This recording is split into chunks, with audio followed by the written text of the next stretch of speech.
ಬರುವಂಥ ಎಲ್ಲ ಭಕ್ತರಿಗೆ ಅವರ ಆಶೀರ್ವಾದ ಸಿಗಲಿ ಅಂತೇಳಿ ಮಹಾಸಂಕಲ್ಪವನ್ನು ಮಾಡುವಂಥದ್ದೇ ಈ ಭೀಮನ ಅಮಾವಾಸ್ಯೆಗೆ ಒಂದು ವಿಶೇಷವಾಗಿ. ಹಾಗಾಗಿ ಈ ಕ್ಷೇತ್ರದಲ್ಲಿ ಎಲ್ಲ ಅವರ ಮನೆಯಲ್ಲಿ ದಂಪತಿಗಳಲ್ಲಿ ಯಾವ ಸಮಸ್ಯೆಗಳಿದ್ರು ಶೀಘ್ರವಾಗಿ ಪರಿಹಾರ ಆಗಲಿ, ಅವರ ಯಾವುದೇ ಒಂದು ದೃಷ್ಟಿ ಸಹ ಬಿದ್ದಿದ್ರು ಸಹ ಪರಿಹಾರ ಆಗಲಿ ಅಂತೇಳಿ ಮಹಾಸಂಕಲ್ಪವನ್ನು ಮಾಡಿ ಪೂಜೆ ನೆರವೇರಿಸುವಂಥದ್ದು ಬಹಳಷ್ಟು ವಿಶೇಷ.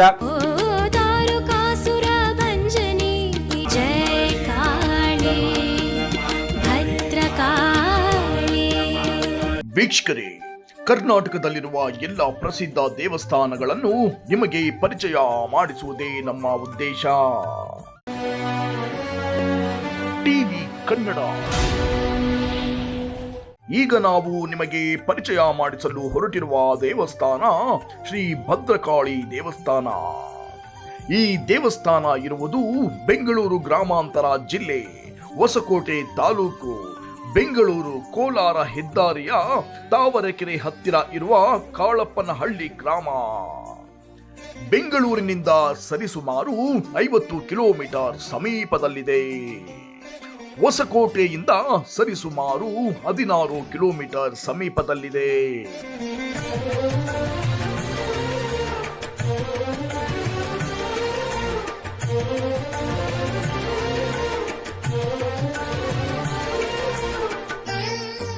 ಸರ್ವಮಾಂಗಲ್ಯೆ ಶಿವೆ ಸರ್ವಪ್ರಸಾದಿಕೆ ಶರಣ್ಯೇ ತ್ರಯಂಬಕೆ ಗೌರಿ ನಾರಾಯಣಿ ನಮೋಸ್ತುತೆ. ಯಾ ದೇವಿ ಸರ್ವಭೂತೇಶು ಮಾತೃರೂಪೇ ನಮಸ್ತಿತಹಂ. ನಮಸ್ತಸ್ಮೈ ನಮಸ್ತಸ್ಮೈ ನಮಸ್ತಸ್ಮೈ ನಮೋ ನಮಃ.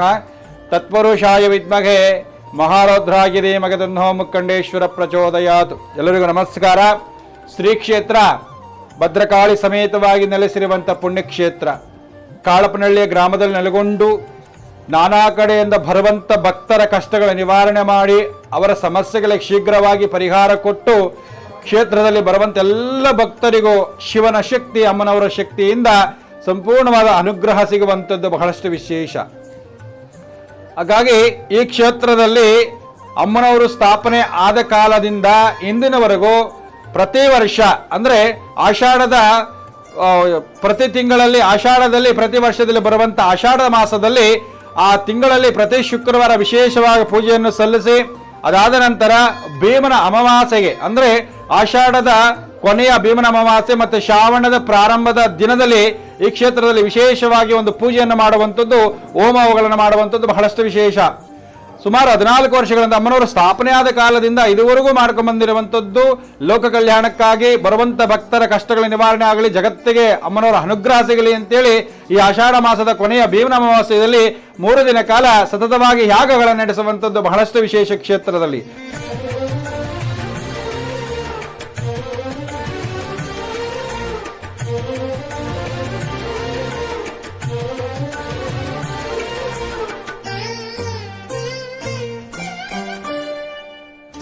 ಧರ್ಮಾಭಿಮಾನಿಗಳೇ, ಇವತ್ತು ಭೀಮನ ಅಮಾವಾಸ್ಯೆಯ ಒಂದು ಪ್ರಯುಕ್ತ ಕಾಳಪ್ಪನಹಳ್ಳಿ ಕ್ಷೇತ್ರದಲ್ಲಿ, ಪವಿತ್ರ ಕ್ಷೇತ್ರದಲ್ಲಿ ಶ್ರೀ ಭದ್ರಕಾಳಿ ಶಕ್ತಿಪೀಠ ಸನ್ನಿಧಾನದಲ್ಲಿ ಇವತ್ತು ವಿಶೇಷವಾದಂತಹ ಪೂಜೆ, ಪುನಸ್ಕಾರ, ಹವನ, ಹೋಮ ಹೀಗೆ 10 ಹಲವು ಕಾರ್ಯಕ್ರಮಗಳನ್ನು 2 ದಿನಗಳಿಂದ ಹಮ್ಮಿಕೊಂಡಿರುವಂಥದ್ದು ತಮ್ಮೆಲ್ಲರಿಗೂ ತಿಳಿದಿರುವಂಥ ವಿಚಾರ. ಪ್ರತಿ ವರ್ಷದಂತೆ ನಾವು ಈ ವರ್ಷವೂ ಸಹ ಈ ಪುಣ್ಯಕ್ಷೇತ್ರಕ್ಕೆ ಬಂದಿದ್ದೇವೆ. ಈ ಕ್ಷೇತ್ರದ ಮಹಿಮೆಯನ್ನು ನಾನು ಸೂಕ್ಷ್ಮವಾಗಿ ನಿಮಗೆ ಗಮನಕ್ಕೆ ತರಬೇಕು ಅಂತಂದರೆ, ಪ್ರಾರಂಭದಲ್ಲಿ ಚಿಕ್ಕದಾಗಿ ಪ್ರಾರಂಭಗೊಂಡಂಥದ್ದು ಇದು ಬಹಳಷ್ಟು ವರ್ಷಗಳು ತಗೊಳ್ಳಲಿಲ್ಲ. ಕೆಲವೇ ವರ್ಷಗಳಲ್ಲಿ ನಭೂತೋ ನಭವಿಷ್ಯತಿ ಅನ್ನುವಂತೆ ಈ ಕ್ಷೇತ್ರ ಬೆಳೆದಿರುವಂಥದ್ದು ನಿಮ್ಮೆಲ್ಲರಿಗೂ ತಿಳಿದಿರುವಂಥ ವಿಚಾರ. ನೊಂದ ಭಕ್ತರು ದೇವಿಯ ಆಶೀರ್ವಾದಕ್ಕೆ ಬಂದಾಗ ಹಸಿದು ಹೋಗಬಾರ್ದು ಅಂತೇಳಿ ಪ್ರಾರಂಭದಲ್ಲೇ ಅವರು ಕಷ್ಟ ಆಯಿತೋ ಸುಖ ಆಯಿತೋ ಗೊತ್ತಿಲ್ಲ, ಆದರೆ ನಾಗರಾಜ ಶಾಸ್ತ್ರಿಗಳು ಅವರ ಕಲ್ಪನೆಗೆ ಬಂದಿದ್ದು ದಾಸೋಹವನ್ನು ಮಾಡಬೇಕು, ಬಂದಂಥವರಿಗೆ ದಾಸೋಹವನ್ನು ನೀಡಬೇಕು ಅನ್ನೋ ಒಂದು ಪರಿಕಲ್ಪನೆ ಬಹುಶಃ ಅವರಿಗೆ ಡಾಕ್ಟರ್ ಶಿವಕುಮಾರ ಮಹಾಸ್ವಾಮಿಗಳ ಪ್ರೇರಣೆ ಆಗಿರಬೇಕು ಅಂತ ನಾನಾದರೂ ಭಾವಿಸ್ತೇನೆ. ಆ ಪ್ರೇರಣೆಯಿಂದ ಇವತ್ತು ಈ ಕ್ಷೇತ್ರ ಯಾವ ರೀತಿ ಬೆಳೀತಾ ಇದೆ ಅಂತಂದರೆ, ಒಬ್ಬ ಸಾಮಾನ್ಯ ಮನುಷ್ಯ ತನ್ನ ಮನೆಯಲ್ಲಿ ನಿತ್ಯ ಪ್ರಸಾದ ಮಾಡಲಿಕ್ಕೂ ಅಷ್ಟು ಕಷ್ಟ ಆಗ್ತದೆ. ಅದಕ್ಕೂ ಅಧಿಕವಾಗಿ ಇವತ್ತು ವಿಶೇಷವಾದಂತಹ ಪ್ರಸಾದವನ್ನು, ಭೋಜನವನ್ನು, ಇದು ಬರೀ ದಾಸೋಹ ಅಲ್ಲ, ಒಂದು ವಿಶೇಷತೆ ಇದೆ. ತಾಯಿಯ ಆಶೀರ್ವಾದದಿಂದ ಇವತ್ತು ವಿಶೇಷತೆಯನ್ನು ತಾಳಿರುವಂಥದ್ದು ನಿಮ್ಮೆಲ್ಲರಿಗೂ ತಿಳಿದಿರುವಂಥ ವಿಚಾರ. ವಾರಕ್ಕೆ ವಿಶೇಷವಾದಂಥ ದಿನಗಳು. ಭಾನುವಾರ ಆಗಿರ್ಬೋದು, ಶುಕ್ರವಾರ ಆಗಿರ್ಬೋದು, ಮಂಗಳವಾರ ಆಗಿರ್ಬೋದು, ಸಾವಿರಾರು ಜನ ಇವತ್ತು ಈ ಪವಿತ್ರ ಕ್ಷೇತ್ರದಲ್ಲಿ ದಾಸೋಹ ನಡೀತಾ ಇದೆಯಲ್ಲ, ಆ ದಾಸೋಹದಿಂದಲೇ ಈ ಕ್ಷೇತ್ರ ಬೆಳವಣಿಗೆಗೆ ಕಾರಣ ಅಂತೇಳಿ ನಾನಾದರೂ ಭಾವಿಸ್ತೇನೆ. ಬಹುಶಃ ಬೆಂಗಳೂರು ಗ್ರಾಮಾಂತರ ಮತ್ತು ಕೋಲಾರ ಜಿಲ್ಲೆಯಲ್ಲಿ ಇವತ್ತು ನಿತ್ಯ ದಾಸೋಹ ಎಲ್ಲಾದರೂ ನಡೀತಾ ಇದೆ ಅಂತಂದರೆ ಅದು ಭದ್ರಕಾಳಿ ಶಕ್ತಿಪೀಠ ಕಾಳಪ್ರಳ್ಳಿ ಕ್ಷೇತ್ರ ನಾಗರಾಜ್ ಶಾಸ್ತ್ರಿಗಳವರ ಒಂದು ನೇತೃತ್ವದಲ್ಲಿ ನಡೀತಾ ಇರುವಂಥದ್ದು ನಾನಾದರೂ ಶ್ಲಾಘಿಸ್ತೇನೆ, ಗೌರವಿಸ್ತೇನೆ ಅಂತೇಳಿ ಈ ಸಂದರ್ಭದಲ್ಲಿ ಹೇಳಲಿಕ್ಕೆ ಬಯಸ್ತೇನೆ.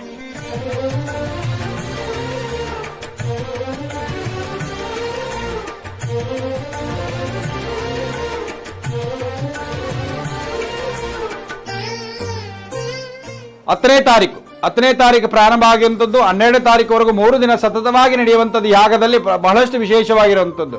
10ನೇ ತಾರೀಕು ಬೆಳಗ್ಗೆ ಗಂಗೆ ಪೂಜೆ ಆಗ್ತದೆ. ಗಂಗೆ ಪೂಜೆ ಆದ ನಂತರ ಆಲಯ ಪ್ರವೇಶ, ಕಾರ್ಯಸಿದ್ಧಿ ಗಣಪತಿ ಹೋಮ. ಅಂದರೆ ಈ 3 ದಿನ ಕಾಲಕ್ಕೆ ಯಾವ ವಿಘ್ನಗಳ ಬರದಂತೆ ಮಹಾಗಣಪತಿಯ ಆರಾಧನೆ ಮಾಡುವಂಥದ್ದು. ಈ 3 ದಿನ ಕಾಲ ಯಾಗಕ್ಕೆ ಯಾವುದೇ ವಿಘ್ನಗಳ ಬರದಂತೆ ಸತತವಾಗಿ ಕಾರ್ಯ ವಿಜಯ ಆಗಲಿ ಅಂತೇಳಿ ಕಾರ್ಯಸಿದ್ಧಿ ಗಣಪತಿ ಕಾರ್ಯವನ್ನ ವಿಜಯ ಮಾಡಿಕೊಡು ಅಂತೇಳಿ ಮಹಾಗಣಪತಿಯನ್ನ ಪ್ರಾರ್ಥನೆಯನ್ನು ಮಾಡಿ ಸಂಕಲ್ಪವನ್ನ ಮಾಡುವಂಥದ್ದು ವಿಶೇಷ. ಅದಾದ ನಂತರ ಪ್ರಧಾನ ಕಲಶಗಳ ಆರಾಧನೆ ಆಗ್ತದೆ. ಅದಾದ ನಂತರ ಮಹಾಮಂಗಳಾರತಿ ಮತ್ತು ತೀರ್ಥ ಪ್ರಸಾದ ಇರುವಂಥದ್ದು.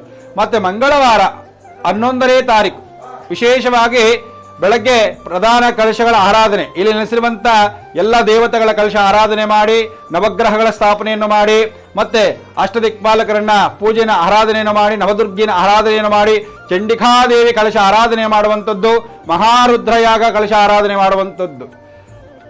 11ನೇ ತಾರೀಕು ಬೆಳಗ್ಗೆ ಮಂಗಳವಾರ ರುದ್ರ ಕಲಶ ಆರಾಧನೆ, ಮಹಾರುದ್ರಯಾಗ. ಶಿವನ ನೆಲೆಸಿರದಿಂದ ಅದಾಗಿ ಕ್ಷೇತ್ರಪಾಲಕನಾಗಿ ಕ್ಷೇತ್ರ ರಕ್ಷಕನಾಗಿ ಮಹಾವೀರಭದ್ರೇಶ್ವರ ನೆಲೆಸಿರುವಂಥ ಕ್ಷೇತ್ರ ಇದು. ಹಾಗಾಗಿ ಮಹಾವೀರಭದ್ರೇಶ್ವರನಿಗೆ ರುದ್ರ ಹೋಮವನ್ನು ಮಾಡಿ ಬರುವಂತ ಭಕ್ತರ ಅವರ ಕಷ್ಟಗಳನ್ನು ಪರಿಹಾರ ಮಾಡಲಿ ಅಂತೇಳಿ ಆ ರುದ್ರ ಹೋಮವನ್ನು ನಡೆಸಿ ಪೂರ್ಣಾವತಿ ಕೊಡುವಂಥದ್ದು ಬಹಳಷ್ಟು ವಿಶೇಷ. ಹಾಗಾಗಿ ಸುಮಾರು 11 ಗಂಟೆ 30 ನಿಮಿಷಕ್ಕೆ ಚಂಡಿಕಾ ಆರಾಧನೆ ಅಂತಂದ್ರೆ ಚಂಡಿಕಾ ಮಂಡಲ ಆರಾಧನೆ ಆದ ನಂತರ ಚಂಡಿಕಾ ಯಾಗ 13 ಅಧ್ಯಾಯಗಳನ್ನು ಮಾಡಿ ದೇವಿಯನ್ನ ಮಂತ್ರೋಪಚಾರದಿಂದ ಪೂಜೆಯನ್ನು ಸಲ್ಲಿಸಿ ಆ ದೇವಿಗೆ ಕೊಡುವಂತ ಅವಿಸ್ಸನ್ನು ಕೊಟ್ಟು ತದನಂತರ ಪೂರ್ಣಾವತಿ ಕೊಡುವಂಥದ್ದು ಬಹಳಷ್ಟು ವಿಶೇಷ. ಚಂಡಿಕಾ ಯಾಗ ಅಂತಂದ್ರೆ ಬಹಳಷ್ಟು ಶಕ್ತಿ ಇರುವಂಥದ್ದು. ಚಂಡಿಕಾ ಅಂತಂದ್ರೆ ಮಹಾಕಾಳಿ, ಮಹಾಲಕ್ಷ್ಮಿ, ಸರಸ್ವತಿ 3 ಶಕ್ತಿಗಳ ಸೇರಿದಾಗ ಒಂದು ಅದ್ಭುತ ಶಕ್ತಿ ಆಗುವಂಥದ್ದು ಇರುವಂಥದ್ದು ಬಹಳಷ್ಟು ವಿಶೇಷ. ಹಾಗಾಗಿ ಚಂಡಿಕಾ ಯಾಗವನ್ನು ಮಾಡಿದಾಗ ಎಲ್ಲ ಸಮಸ್ಯೆಗಳ ಶೀಘ್ರವಾಗಿ ಪರಿಹಾರ ಆಗ್ತದೆ. ಹಾಗಾಗಿ ಅದು 12ನೇ ಅಧ್ಯಾಯದಲ್ಲಿದೆ. ಯಾರು ಚಂಡಿಕಾ ಯಾಗದಲ್ಲಿ ಭಾಗವಹಿಸುತ್ತಾರೋ ಅವರ ಇಷ್ಟಾರ್ಥಗಳನ್ನು ಕೊಡುವಂತಳು, ಆ ಇಷ್ಟಾರ್ಥಗಳನ್ನು ತೀರಿಸುವಂತವಳು ಮಹಾಚಂಡಿಕಾದೇವಿ ಮತ್ತೆ ಭಗವತಿ ಅಂತ ಹೇಳ್ಬೋದು. ಅವಳ ಅನುಗ್ರಹದಿಂದ ಎಲ್ಲ ಸಮಸ್ಯೆಗಳ ಪರಿಹಾರ ಆಗ್ತದೆ, ಮೃತ್ಯುಗಂಡಕಗಳ ಪರಿಹಾರ ಆಗ್ತದೆ. ವಾಮಾಚಾರ ಮಾಟ ಮಂತ್ರ ಏನೇ ಸಮಸ್ಯೆ ಆಗಿದ್ರು ಸಹ, ಶತ್ರುಗಳ ಸಮಸ್ಯೆಗಳಾಗಿದ್ರು ಸಹ ಪರಿಹಾರವನ್ನು ಮಾಡಿ ನಮ್ಮನ್ನ ರಕ್ಷಿಸಿ ನಮ್ಮನ್ನು ಕಾಪಾಡುವಂಥವಳೇ ಮಹಾಚಂಡಿಕಾದೇವಿ. ಯಾವ ಸಮಸ್ಯೆಯಿಂದ ನಾವು ಬರಳುತ್ತಿದ್ದವರೋ ಆ ಸಮಸ್ಯೆಯಿಂದ ನಾವು ಆ ಚಂಡಿಕಾ ಯಾಗಕ್ಕೆ ಭಾಗವಹಿಸಿದಾಗ ಆ ದೇವಿಯ ಅನುಗ್ರಹದಿಂದ ಒಂದು 13 ಅಧ್ಯಾಯ ಅಂತಂದ್ರೆ ದೇವಿ ಹುಟ್ಟಿದಿಂದ ಕೊನೆಯವರೆಗೂ ಮಾಡುವಂಥದ್ದು ಬಹಳಷ್ಟು ವಿಶೇಷ. ಆಗ 13 ಅಧ್ಯಾಯಗಳನ್ನ ಪಾರಾಯಣವನ್ನು ಮಾಡಿ ಪೂರ್ಣಾವತಿಯನ್ನು ಕೊಟ್ಟು ದೇವಿಗೆ ಹವಿಸ್ಸನ್ನು ಕೊಡುವಂಥದ್ದು ಬಹಳಷ್ಟು ವಿಶೇಷ. ಹಾಗಾದ ನಂತರ ಪೂರ್ಣಾವತಿ ಆಧಾರದ ಮಹಾಮಂಗಳಾರತಿ ತೀರ್ಥ ಪ್ರಸಾದ ಇರುವಂಥದ್ದು.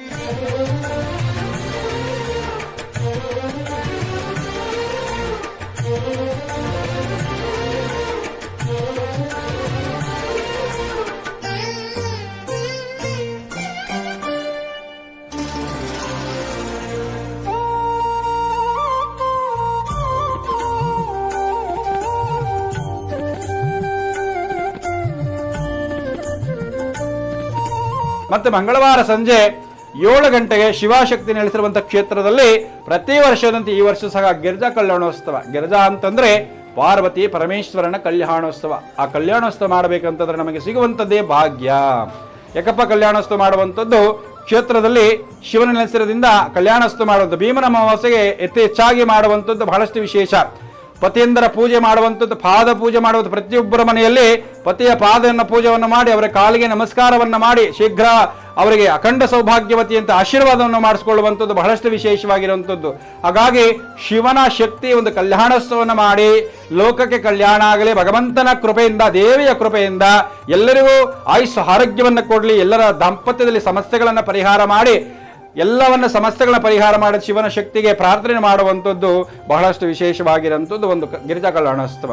ಅದಾದ ನಂತರ ಗಿರಿಜಾ ಕಲ್ಯಾಣೋತ್ಸವ ನಂತರ ಅಮ್ಮನವರಿಗೆ ಪ್ರಾಕಾರೋತ್ಸವ ರಾಜೋಪಚಾರ ಮಾಡಿ ಅಮ್ಮನವರಿಗೆ ಮಹಾಮಂಗಳಾರತಿ ಮಾಡುವಂಥದ್ದು, ಶಿವನ ಮತ್ತು ಪಾರ್ವತಿಯನ್ನ ಆರಾಧನೆ ಮಾಡುವಂಥದ್ದು ವಿಶೇಷವಾದೊಂದು ದಿನ ಅಂತ ಹೇಳ್ಬೋದು. ಹಾಗಾಗಿ ಇಂದಿನ ದಿವಸ 12ನೇ ತಾರೀಕು ಭೀಮನ ಅಮಾವಾಸ್ಯೆ ಪ್ರಯುಕ್ತವಾಗಿ ಕ್ಷೇತ್ರದಲ್ಲಿ ಬೆಳಗ್ಗೆ 3 ಗಂಟೆ ಅಮ್ಮನವರಿಗೆ ಅಭಿಷೇಕ ಆಗ್ತದೆ. 6 ಗಂಟೆ 30 ನಿಮಿಷಕ್ಕೆ ಅಮ್ಮನವರಿಗೆ ಮಹಾಮಂಗಳಾರತಿಯನ್ನಾಗಿ ಪ್ರಧಾನವಾಗಿ ಭದ್ರಕಾಳಿ ಮತ್ತು ಈ ಕ್ಷೇತ್ರದಲ್ಲಿ ನೆಲೆಸಿರುವಂಥ ಭದ್ರಕಾಳಿ, ಚೌಡೇಶ್ವರಿ, ಕಾಲಭೈರವ, ಮಹಾಮೃತ್ಯುಂಜಯ, ಗುರು ವೀರಭದ್ರೇಶ್ವರ ದೇವರ ಹೋಮಗಳನ್ನು ಮಾಡಿ, ಪ್ರಧಾನ ದೇವತೆಗಳ ಹೋಮವನ್ನು ಮಾಡಿ, ಮತ್ತೆ ಅವರಿಗೆ ಪೂರ್ಣಾವತಿಯನ್ನು ಕೊಟ್ಟು, ಮತ್ತೆ ದೇವಿ ಪ್ರಾಕಾರೋತ್ಸವವನ್ನು ಮಾಡಿ ಬರುವಂಥ ಎಲ್ಲ ಭಕ್ತರಿಗೆ ಅವರ ಆಶೀರ್ವಾದ ಸಿಗಲಿ ಅಂತೇಳಿ ಮಹಾಸಂಕಲ್ಪವನ್ನು ಮಾಡುವಂಥದ್ದೇ ಈ ಭೀಮನ ಅಮಾವಾಸ್ಯೆಗೆ ಒಂದು ವಿಶೇಷವಾಗಿ. ಹಾಗಾಗಿ ಈ ಕ್ಷೇತ್ರದಲ್ಲಿ ಎಲ್ಲ ಅವರ ಮನೆಯಲ್ಲಿ ದಂಪತಿಗಳಲ್ಲಿ ಯಾವ ಸಮಸ್ಯೆಗಳಿದ್ರು ಶೀಘ್ರವಾಗಿ ಪರಿಹಾರ ಆಗಲಿ, ಅವರ ಯಾವುದೇ ಒಂದು ದೃಷ್ಟಿ ಸಹ ಬಿದ್ದಿದ್ರು ಸಹ ಪರಿಹಾರ ಆಗಲಿ ಅಂತೇಳಿ ಮಹಾಸಂಕಲ್ಪವನ್ನು ಮಾಡಿ ಪೂಜೆ ನೆರವೇರಿಸುವಂಥದ್ದು ಬಹಳಷ್ಟು ವಿಶೇಷ.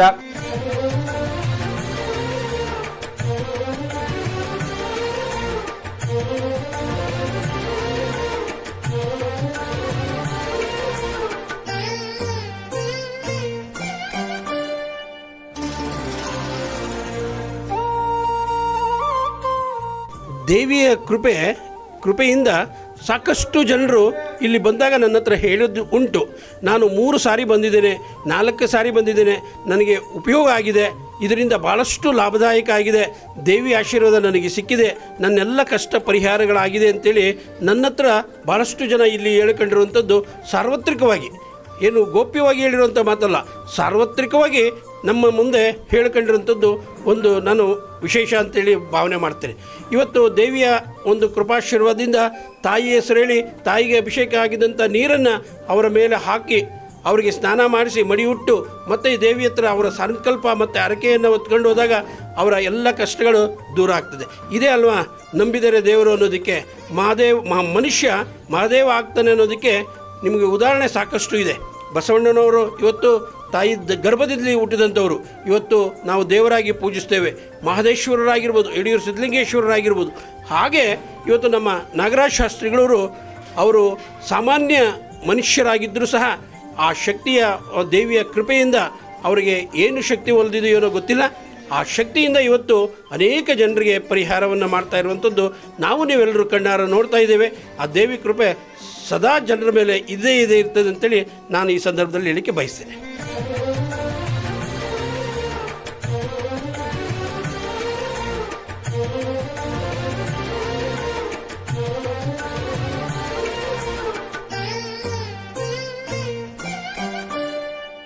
ಇಂದು ದಿವಸ ಬಹಳಷ್ಟು ವಿಶೇಷವಾದ ಒಂದು ದಿನ, ಬುಧವಾರ ಬಿದ್ದಿರೋದ್ರಿಂದ ಅಮಾವಾಸ್ಯೆ, ಭೀಮನ ಅಮಾವಾಸ್ಯೆ ಅಂತಂದ್ರೆ ಬಹಳಷ್ಟು ಶಕ್ತಿ ಇರುವಂಥದ್ದು. ಹಾಗಾಗಿ ಇನ್ನು 3 ಗಂಟೆ 30 ನಿಮಿಷಕ್ಕೆ ಮಹಾದಶಪ್ರತ್ಯಂಗಿರಿ ಯಾಗ ಪ್ರಾರಂಭ ಆಗ್ತದೆ.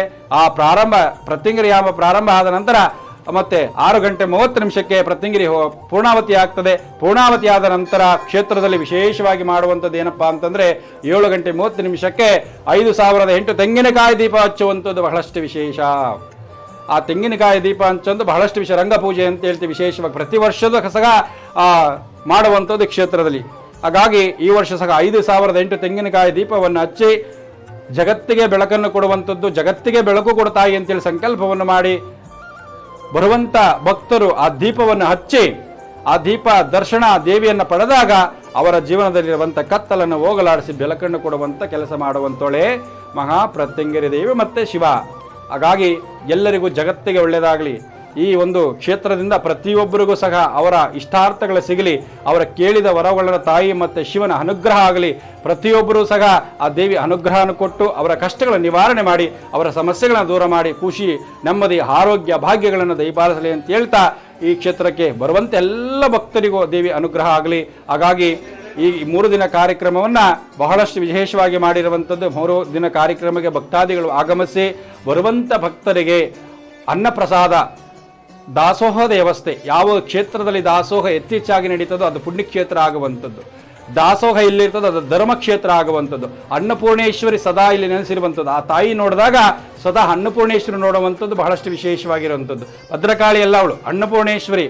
ಯಾರೇ ಬರುವಂಥ ಭಕ್ತರಿಗೆ ಅವರ ದಾಸೋಹದ ಒಂದು ತೃಪ್ತಿಯನ್ನು ಪಡಿಸಿ ಆ ಹಸುವನ್ನು ನೀಗಲಾಡಿಸಿ, ಅವರು ಬಂದಂಥ ಭಕ್ತರ ಹಸುವನ್ನು ನೀಗಲಾಡಿಸಿ ಮತ್ತು ಅವರ ಕಷ್ಟಗಳನ್ನು ನೀಗಲಾಡಿಸಿ, ಅವರ ಸಮಸ್ಯೆಗಳನ್ನು ಕೇಳಿ ಅವರಿಗೆ ಆ ಕಣ್ಣೀರನ್ನು ಒರೆಸಿ ಅವರಿಗೆ ಹೊಟ್ಟೆ ತುಂಬ ದಾಸೋಹವನ್ನು ಕೊಟ್ಟು ಕಳಿಸುವಂಥ ಕ್ಷೇತ್ರ ಈ ಭದ್ರಕಾಳಿ ಸಾನ್ನಿಧ್ಯ. ಹಾಗಾಗಿ ಎಲ್ಲ ಭಕ್ತರಿಗೆ ಒಳ್ಳೆಯದಾಗಲಿ, ಲೋಕಕ್ಕೆ ಕಲ್ಯಾಣವಾಗಲಿ, ಎಲ್ಲ ಜನತೆಗೂ ಆ ದೇವಿಯ ಅನುಗ್ರಹ ಆಶೀರ್ವಾದ ಆರೋಗ್ಯ ಕೊಳ್ಳಿ. ಭೀಮನವಸ ಪ್ರಯುಕ್ತ ಇಡೀ ಜಗತ್ತಿಗೆ ದೇವಿಯಿಂದ ಅನುಗ್ರಹ ಆಗಲಿ, ಶಿವನ ಅನುಗ್ರಹ ಆಗಲಿ, ಎಲ್ಲರಿಗೂ ಆ ದೇವಿಯ ಅನುಗ್ರಹ ಆಯುಸ್ ಆರೋಗ್ಯವನ್ನು ಕೊಟ್ಟು ಕಾಪಾಡಲಿ ಅಂತೇಳಿ ಸರ್ವೇ ಜನ ಸುಖಿನೋ ಭವಂತು. ಎಲ್ಲರಿಗೂ ನಮಸ್ಕಾರ. ಸರ್ವೇ ಜನ ಸುಖಿನೋ ಭವಂತು.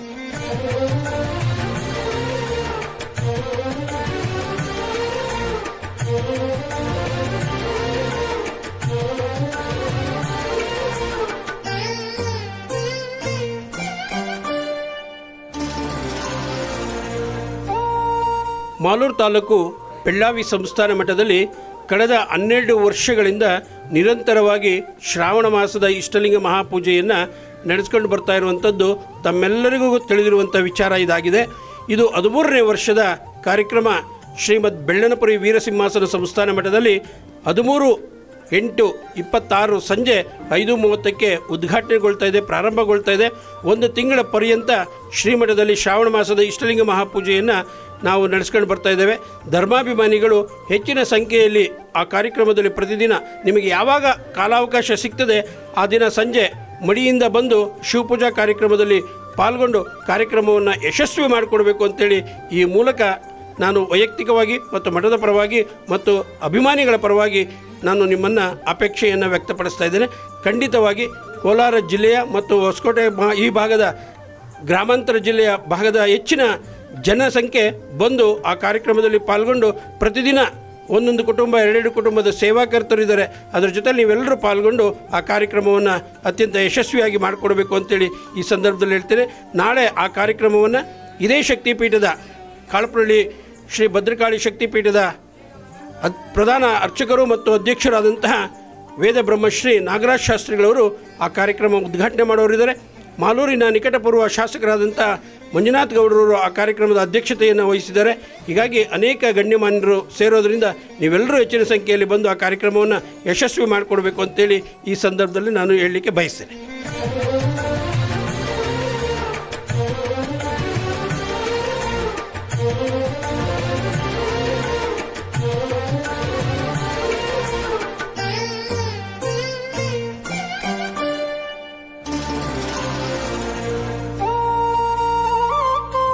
ನೋಡಿದ್ರಲ್ಲ ವೀಕ್ಷಕರೇ, ಕಾಳಪ್ಪನಹಳ್ಳಿ ಶ್ರೀ ಭದ್ರಕಾಳಿ ಅಮ್ಮನವರ ಆಶೀರ್ವಾದ ಅನುಗ್ರಹ ನಿಮ್ಮ ಮೇಲೆ ಸದಾ ಇರಲೆಂದು ಟಿವಿ ಕನ್ನಡ ವಾಹಿನಿಯಿಂದ ಪ್ರಾರ್ಥಿಸಿಕೊಳ್ಳುತ್ತೇವೆ. ಧನ್ಯವಾದಗಳು.